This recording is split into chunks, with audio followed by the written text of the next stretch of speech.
Marketer of the Day, episode 689. Become a thought leader by identifying and solving a customer point of pain with global credibility expert Mitchell Levy. Hey everyone, and welcome back to the Marketer of the Day podcast. We are here joined by expert author and outside-the-box aha thinker Mitchell Levy. You can find his previous appearance on our show at marketeroftheday.com/482, and you can find his central hub of a website where you can get to anything we mentioned today at mitchellevy 360.com. That's mitchellevy360.com. We're going to talk about a lot of fun ideas and especially how you can get a book out there that's not the usual format and you can express your ideas and connect with people in a lot of ways that maybe you hadn't even considered before. So, Mitch, glad to be talking to you again. Robert, always a pleasure. I love watching the evolution and what in the green room before we started. One of the things that you mentioned, which was really powerful, and I so agree with it, is although we haven't actually physically talked in, I don't know, a little over a year, I believe. What's interesting is when you see somebody on social media, if you see them continually talking, you're like, oh, I see their path. I see what they're doing. I feel like we still have a connection. And it's just an interesting way the world is for those people. If you want your fans to just continue to know, like, and trust you, even if they're not ready to buy today, if you're continually adding value, if you're continually showcasing things that they can think about, when they're ready to go, you're like a trusted old friend because you've been in their living room or home office or their physical office because they've seen you. And Robert, you're no different. I see you all the time. And I see you all the time, and I can completely relate. There is a meetup that I drive about 2 hours to get to that is held once a month, and I haven't gone in 6 months. And there are a couple of people in that meetup where, like you said, I feel like I saw them last week or a few days ago just because in this day and age where everyone is almost in a way expected to be on video or live stream or at least have some short clips here and there, for that select few that just knows about that importance to hop on there, hit record for even a few minutes and just share some updates, share what's going on, even if it's a repeated lesson. Doesn't have to be this huge, crazy 2-hour-long webinar like in the old days. Just being there, being consistent is so huge. And it's easy for us to do as long as we instill these good habits, right? Absolutely. So since we spoke, I have to tell you the new short pitch, and it feels so. First of all, I want to use a term, CPOP, customer point of pain. So let me share with you my CPOP, my customer point of pain. I work with busy, successful professionals who recognize the need for more credibility. They want that credibility with a book, but they have no time. So that, if you think about that, that's 3 seconds, 4 seconds. So do you know anyone that wants more credibility, that doesn't have time, that's successful today, right? So those are the words that I put in there. And then let me give you the success story, right? And once again, the whole thing is less than 15 seconds.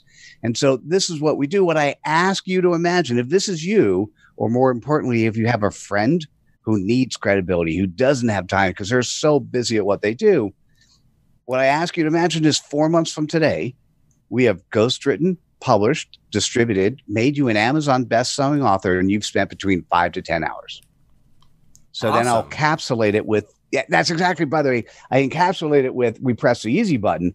But what I often want to have happen when I say that latter part, I want to hear the, wow, oh, I wish I did that, right? And it's one of those things that when you think about this for yourself, when you think about how you communicate with it, this is probably, Robert, the best way to think about it is my wife doesn't. She thinks I'm like always on and I'm always selling. And I don't think I'm always selling per se, but maybe I am because I'm always trying to present who I am and what I do in a good light, even if it's with friends and family, right? So let's say I'm at a wedding or some family event, before we go, and my wife got no selling. So imagine if I know that one of the relatives at the event has a spouse that may or may not be there who is a super huge cheese and a potentially big prospect for me. So I can't sell because, I've been told I can't do it. And let's say that person's not there, but their spouse is there. What my goal is to present something in such a way where they go, wait, whether it's my wife or husband, that's my wife or that's my husband. I want to present something and I want to spend less than 10 seconds. And I want them to go, I got to introduce you to and fill in the blank. Right. And that's the goal. It's not to bore people. Like when you say, what do you guys do? Or who do you solve? Or what's your, it's not, I don't care about the 2-minute stuff up front. What I care about is give me context. And the most important context in today's world is who are you? Which for me, who are the customers that you serve and what problem do you serve for them? And I like your attitude there because, like you said, it compresses things down, right? It makes things 10 seconds and the urgency is in there and the time factor is in there and the need is in there and the exact person, the character's in there. And you don't have to load it up with some big long story or all these stupid leading questions or all the usual cheesy stuff. But I like how you're, like you kind of said, like you're kind of always on in a way, right? You're always selling. And I think that a lot of people are looking to tap into that into not being like a pushy salesman, but in just like being so passionate about something or being so like wanting to solve some kind of problem where it just leaks out of you and you have to like tone yourself down. But then at the same time, like everyone knows what you do. So do you think there's a secret to that? Is there any kind of a self-awareness, or is that just something that comes with time and something where like just comes with practice? That's a beautiful secret. And let me tell you, I've come into my own around 2018 and particularly now. So what happened between 2005 and 2017, I published over 800 books, but I realized I was serving the wrong audience. 2018, I put the infrastructure in place to serve the appropriate audience, what we talked about before. And 2019 and beyond, I am just, 2020, 2021. Here's what's really fascinating.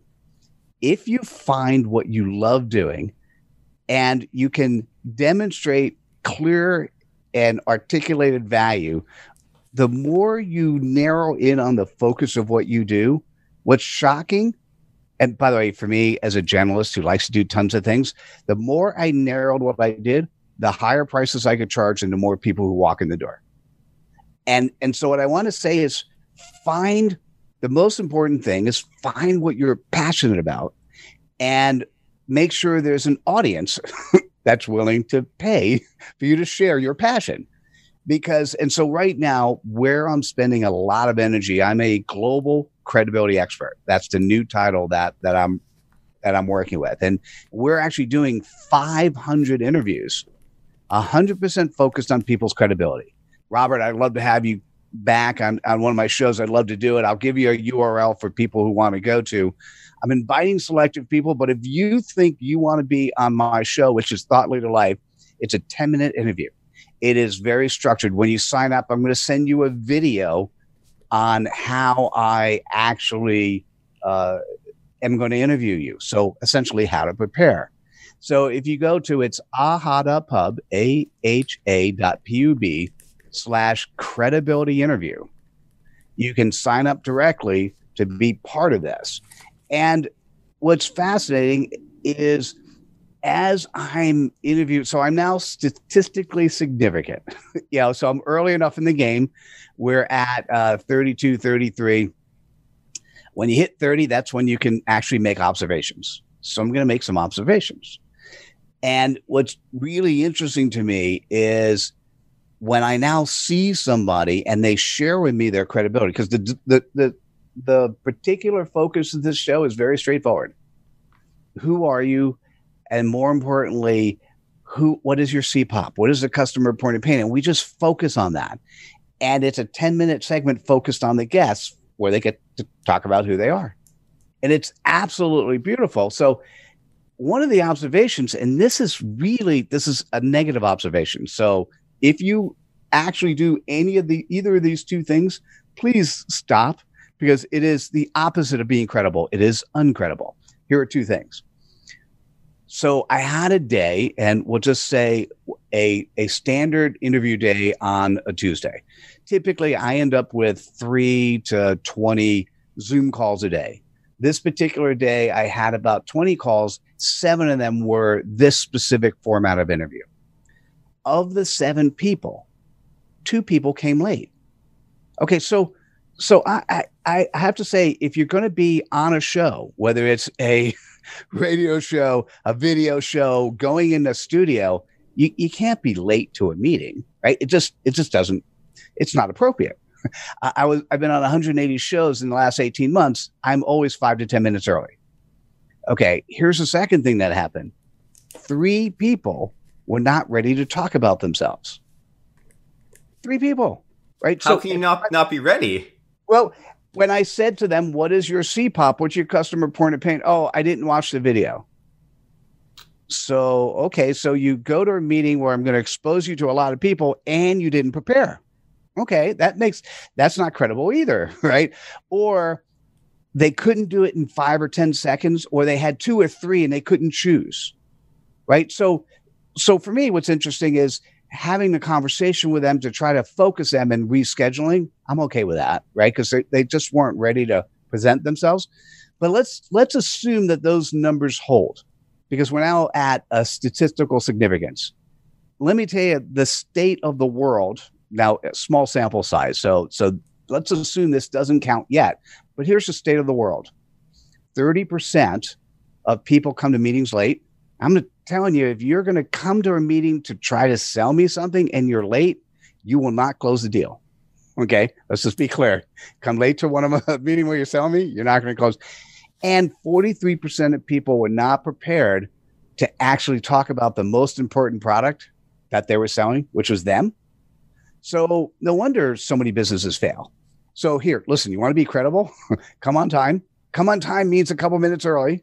Okay. Come on time and be ready to present, which means that you've researched the person you're interacting with, that you have a short, compelling pitch, and that you then allow the conversation to go in the direction that the human you're talking with leads you, because you can't sell them what you're pushing. You need to share with them what you do because you have this passion about it. And they go, hey, that's interesting to me. Tell me more.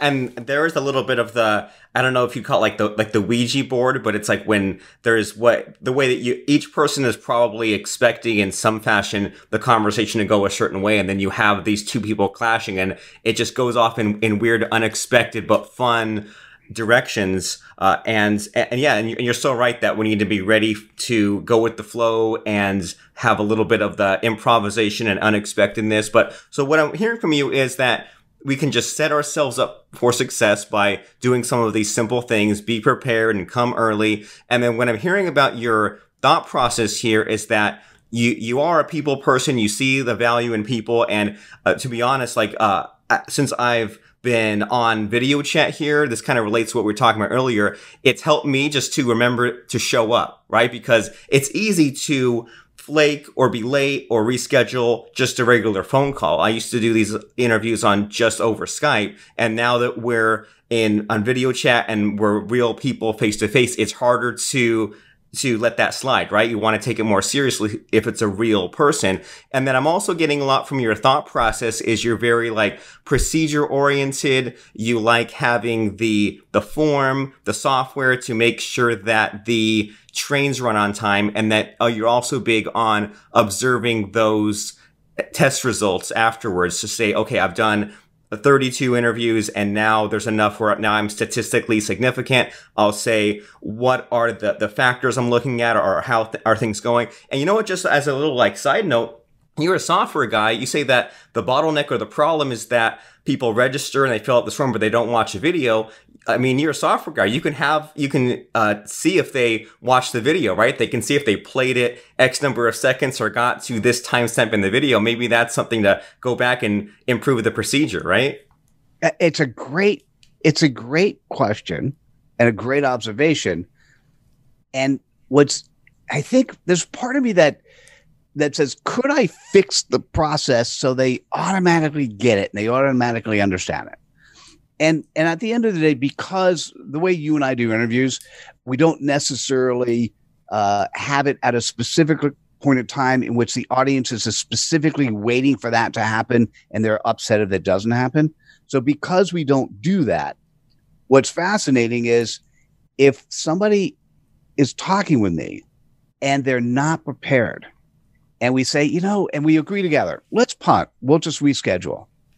Whether or not they rescheduled or not, I'm hoping they realize to themselves, I came to a meeting and I wasn't ready. I'm not going to do that again. That by itself, if that positively affects them for the rest of their life, I've added value. Fair enough. And what I'm getting from you is like just kind of almost like a computer programmer's mindset, because kind of also along these lines, earlier on when I was doing these interviews, I'd have a lot of no-shows. I'd have sometimes 40, 50% no-shows. And the temptation there is to let emotions take over and just give up and say this whole thing doesn't work. But the more analytical programming side of things says, what's the bug in the system? What can I do better? And then what I ended up doing with that was in the scheduler in Calendly, I ended up sending more reminders. I think at first I had a reminder that was like 3 days before. And then I said, there will be a reminder 2 days before. There will be a reminder 23 hours before. I had it something weird. So it wasn't like, I didn't want to send the reminder on the right time, wrong day, because then they would think it was like, on happening right then. I had a reminder coming like 4 hours before, 1 hour before, send a text message, and then just that stuff like that alone, just clicking a few buttons, adding a few settings made it more like 90% show up rate. And then if people couldn't make it, they'd reply to one of those earlier reminders. And so yeah, it just, even hearing your kind of logic there is like sometimes we just need, sometimes the thing that we think is bad isn't so bad, or it's just a small tweak to the system makes things go from not working to working, right? Well, I have to, so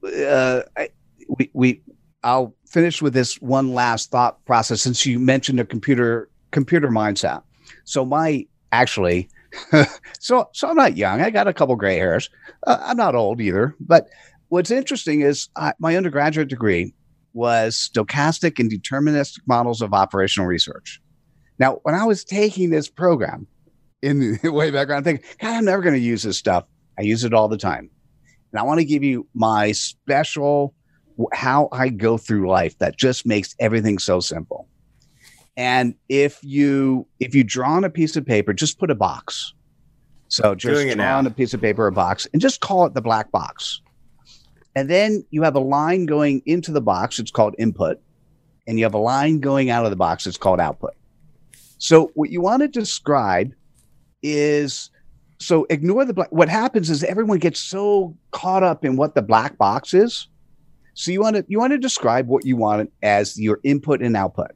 So in this case, I created a show. It's special credibility episodes of Thought Leader Life. Go to thoughtleaderlife.com. You can start watching some of these. These are spectacular. It's 10 minutes of people talking about their credibility. And I'm just loving it. And listen, you listen to 2 or 3 of these things, you're going to, oh, well, A, I want to meet this person, or B, I need to talk better, right? So the input is I had this show. Everything was, Thought Leader Life, I wanted to craft credibility episodes. So the input is humans. Now, what's the output? Well, obviously, like what all of us want to do, I want to eventually upsell to something else. So that's a nice output. And so part of the other outputs for me is I have a team where for my company, Mitchell Levy was always the primary rainmaker, and I wanted the team to be involved. So I didn't build this process and say, hey, this is it. We as a team built it together. We as a team are celebrating metrics. We as a team are enjoying. So as we upsell, as we close business, we're celebrating together. So that's another output, is that the team is enjoying the process. The set of outputs are, you could look at it mechanically, like that first day where 3 of 7 people didn't show.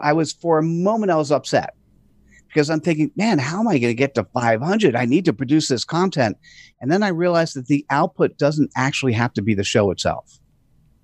Right. So for those 3 people, if that interaction with them was so brilliant, so life-changing for them, because they realized they came to a show to talk about themselves and they weren't ready and they never make that mistake again, that's a beautiful output, right? So measuring different forms of output allows you to then, when you look at the black box, how do you change stuff? And so every interaction I have in life is a black box, right? It's what goes in, what do I expect to come out? So before, when we were in the green room, my question to you, Robert, what do you want to come out of this? What's the output? I don't know what the words are that I'm going to say. I don't know what that black box, in this case, is simply our interaction. So what do I expect to come out of this? I'd love to have a couple people who are listening to this to go on the show. It's aha.pub/credibility interview. I'd love to have you on the show. You could see the processes that I've put in place. We still have to find something for us to play with together. So we're going to make that happen. So I'm thinking, what's my output of spending time with you today?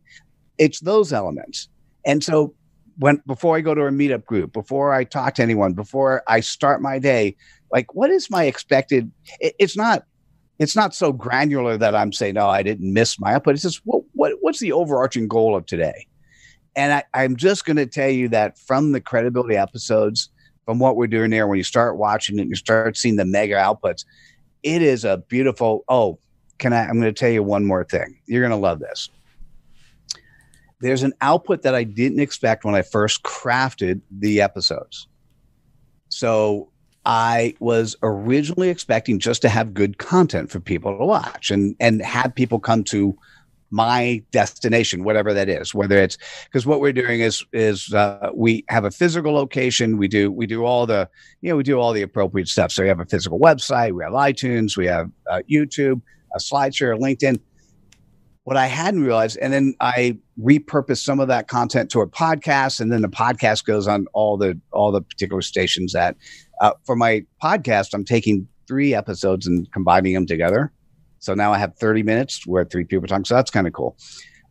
What I didn't expect as an output was crafting a 10-minute video that the person on the other side is so excited about that they put it on their website.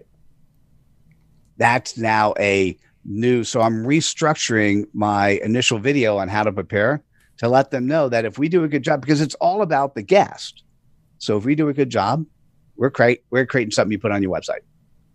And I'm not charging for this because it's a good way for us to demonstrate, I'm giving back to the world. It's a good way to demonstrate what we do. And for those people who say, oh my God, that was great, because it's 10 minutes with Mitchell, and they go, I want more. Well, if you upgrade and get 2 to 3 hour interview, well, then write a book for you. And so it's a nice way to demonstrate that. And at the end of the day, if nothing else happens, but I've positively affected 500 people and some subset of them have this video on their website to get to know them better, that would be fantastic. And you're so right that there are so many unexpected outputs from the things that we do, especially when other people are involved. And I mean, you were talking about all those different things that happen, and I can completely relate. I mean, even I was at a meetup yesterday, and there was one lady there who, the previous meetup, she couldn't come on my podcast, but she had this client who was a retirement planner who lived in like the Northern California, Sacramento area. And I interviewed him. And then that interview, I posted it and kind of SEO optimized it and made it like retirement planner in Sacramento area. And I found out yesterday he got a client from that.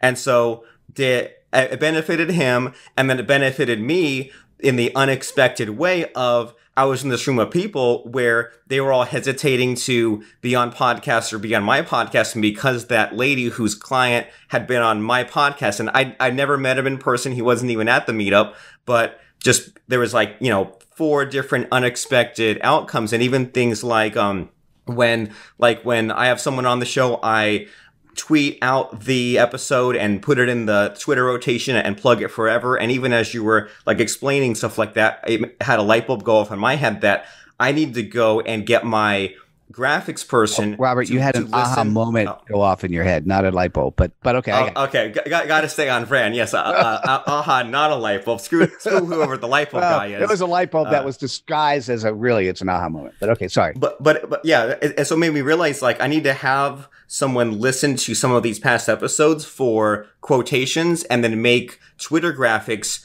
and just put them out there to help plug the guest who is on my show and help them out in different ways. And also, so from this thought process, from what you're saying here, it seems like it's very healthy to think about, well, the person that's coming here on my show to, like in your case, to become a credible expert, it's like, how can I help them? Or what are some areas of expertise where they hadn't even thought of this thing, or they hadn't even done such and such on social media. And like, just, you're like thinking, well, what are some extra untapped ways to help them out and get them to their goals? And like you said, sometimes it's a matter of selling them or upgrading on something else, or just teaching them that harsh life lesson of don't be late, don't be unprepared. So it's like, yeah, I can tell that your mindset here is a lot of just in terms of like improving stuff, rising tide lifts all boats kind of thing. It works. And then as just by having this conversation, you're going to change and modify some of your processes. And that's pretty cool too.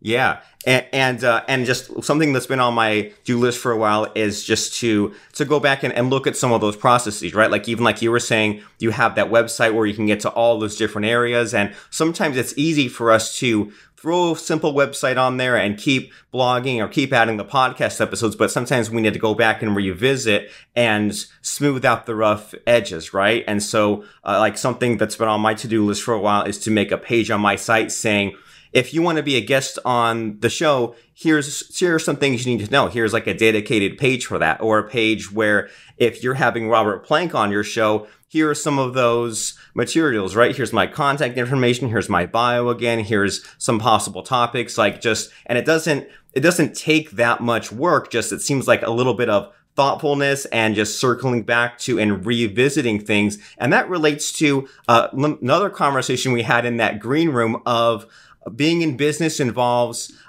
changing directions sometimes, right? You go and you say, here's my goal, here's my strategy, and you get there, or you're on your way there, and then you have to realize, well, maybe I'm serving the wrong people, like how you had that aha and you had to pivot a little bit. So, I mean, can you unpack that a little bit and kind of tell us, like, what do we need to know about that mindset of, like, you know, we have to kind of have that right distance goal, but then we're going to have a lot of bumps on the road along the way, just like kind of change direction sometimes.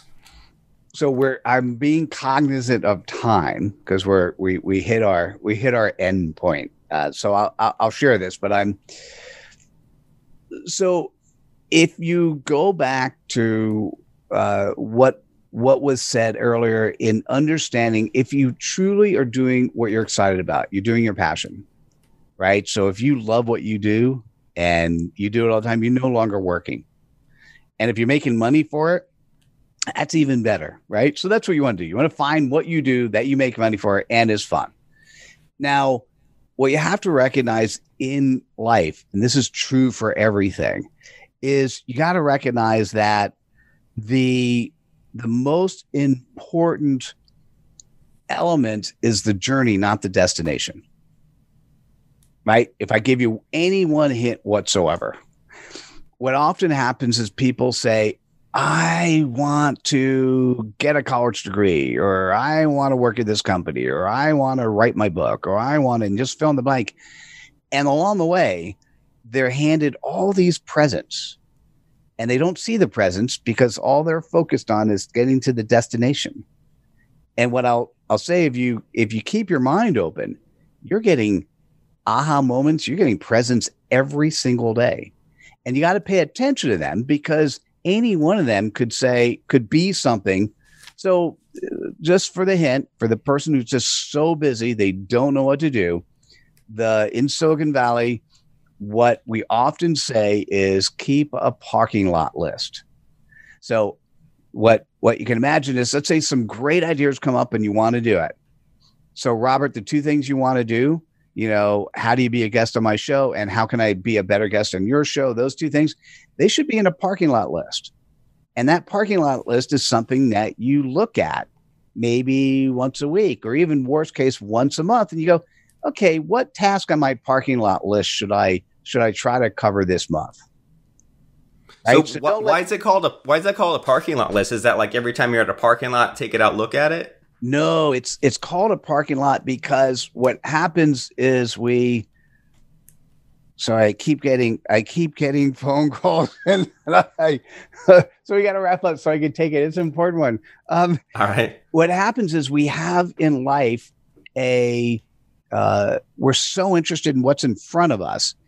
Every now and then when a topic comes up that's really valuable, we then start diverting energy on something else. By putting it in a parking lot, it means it doesn't go away. It's just in a physical location that we know where it is. We just park the idea for a period of time so that we now no longer need to spend energy on that particular idea. And we know it's at a place that we'll come back to it. Otherwise, we'll forget. Okay, well, good advice. So, so in a way, that's like an idea swipe file or a swipe file for projects where it's there, it's safe, it doesn't distract us from the goal unless we are in a mood someday to be distracted or chip away at something, or like you've noticed, sometimes some things it's a good idea, but just the wrong timing, and then later on, that's a cooler way to express it.